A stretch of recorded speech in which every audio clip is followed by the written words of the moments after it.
이거만큼은 꼭 가입했으면 좋겠다 하는 거. 자동차 보험은 필수니까 빼고. 제가 보기에는 그냥 안보험 정도 하나 들어놓는 거는 안보험 정도? 실비도 있고 뭐 이런 거 여러 가지 보험을 들어놓긴 했는데요. 네. 그러니까 저도 이제 조금 이따가 좀 정리 좀 해보려고요. 제 직업은 사고가 난 사람들을 대부분 보다 보니까 그러네. 저를 이렇게 괴롭혀야 돈이 많이 나온다. 이렇게 오해하시는 진상이 분들 많겠구나. 많아서 맞아요.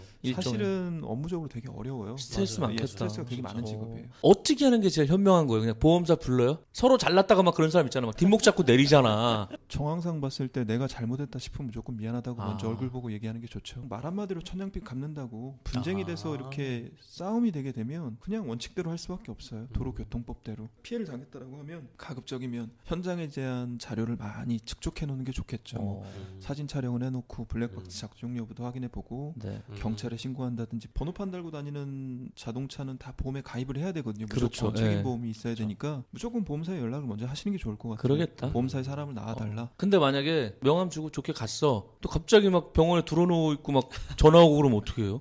이것도 제가 실제로 있었어요. 보험을 담보 한도라는 게 있어요. 뭐 네. 3천만 원, 1억, 뭐 2억 그래, 보험 맞아. 한도가 있는데 어. 보험을 든 게 3천만 원짜리 보험이었는데 조그만 사고가 거였네. 난 차량이 페라리 F430 스쿠데리아라고 해서 국내 3대 있는 차였거든요. 아이고. 수리비가 한 1억 정도 나왔던 것 같아요. 근데 얘기하시는 것처럼 아주 경미합니다. 일반 상식으로 이해가 잘 안 가잖아요. 예를 들면 뭐 소나타보단 BMW 수리비가 당연히 많은 건 당연히 어느 그렇죠. 정도 인지하겠죠. 네. 왜냐하면 그분이 3천만 원 한도였기 때문에 제가 줄 수 있는 건 3천이 다였어요. 그렇지. 그리고 나머지는 네가 알아서 해결해라. 이게 사실은 어. 저의 멘트였는데 설계자가 잘못해줬네. 예를 들면 뭐 D라는 보험회사가 50만 원 해줄게요 그러면 내가 뭐 49만 원까지 해줄게요 하려면 그런 걸 줄여서라도 할 수밖에 없겠죠. 뭐 정말 몰라서 설계사분도 무지해서 몰랐던 경우도 있을 거고 또 실제로 그런 경우가 드물잖아요. 뭐 페라리 F430이 뭐 그렇지.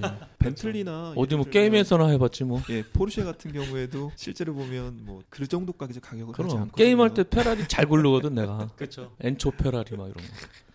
대물 손해사정사에 하루 일과하고 가장 바쁜 시간대는 언제예요? 직업을 준비하시는 분들이 도움이 네. 될 수 있을 것 같은데 그러니까. 굉장히 프리합니다. 가로수를 물어주는 경우가 생겼다 예를 네. 들면 그 가로수를 내가 출근길에 봐도 되는 거고요. 오. 점심시간에 봐도 되는 거고요. 괜찮네.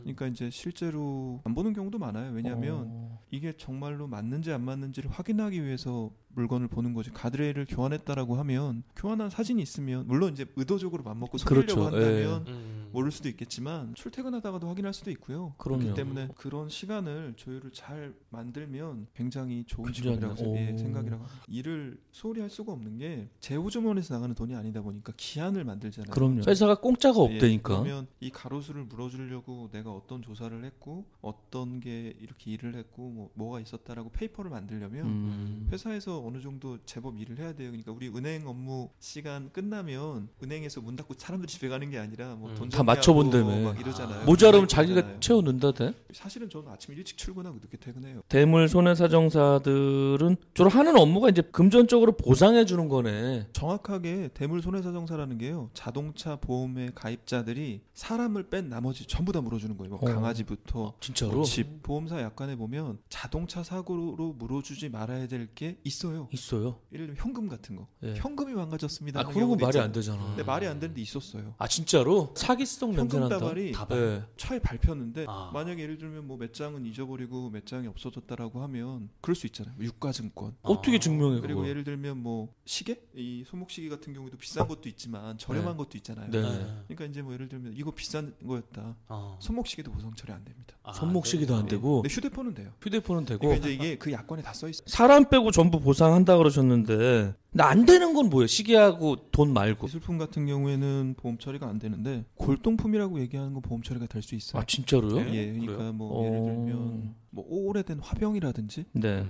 뭐 국보 무슨 뭐 메토에서 무슨 화병이다. 네. 그게 그것도 약관이 좀 애매모호한 게 애매하다. 최근에 제가 이런 게 있었어요. 광화문 문을 고쳐준 적이 있거든요. 오, 자동차로 박은 거야 누가? 예, 그 거기서 그 외벽 도색을 하시는 직원분이 네. 모르고 포토를 운전하시다가 아이고. 긁었는데 어. 그 광화문이라는 게 면책이라는 뜻이 보험 처리가 안 된다는 뜻이거든요. 네네. 그렇게 생각을 했는데 나중에 알고 봤더니 광화문 같은 경우에는 이제 일부 품이 그러니까 광화문 전부 다 뭐 문어시거나 이런 게 네. 아니잖아요. 그러려면 뭐 탱크가 와야 되니까. 예, 예. 그러니까 보수해주는 거에 대해서는 비용이 나갔거든요. 아 보험사에서. 정말로? 얼마 정도인지 물어봐도 돼요? 그게 그냥 단순히 도색을 하는데 무슨 장인 붙이고 해서 장인들이 많이 해먹잖아 보면. 250만 원이었나. 아. 근데 그게 이제 아무나 칠할 수 있는 게 아니잖아요. 그렇죠. 그 색깔을. 그래서 무형문화재 뭐 이런 분이 올 거 아니야. 예, 그러니까 그것도 뭐 흔히 얘기해서 누구나 할 수 있는 게 아니라 그쪽 문화재 보호하시는 그쪽에서 연결되신 분이 그러겠지. 불러서 그렇게 해서 채증하고 그런 거 금액을 산정하는 것도 되게 어려웠어요. 뉴스 보면은 보험 사기도 좀 많은데 그런 거 혹시 당해보거나 좀 잡아낸 적 있어요? 많이 있어요. 실제로 많아요. 뉴스 정도 나올 정도는 한 1년에 한두 건 정도. 한두 건 정도?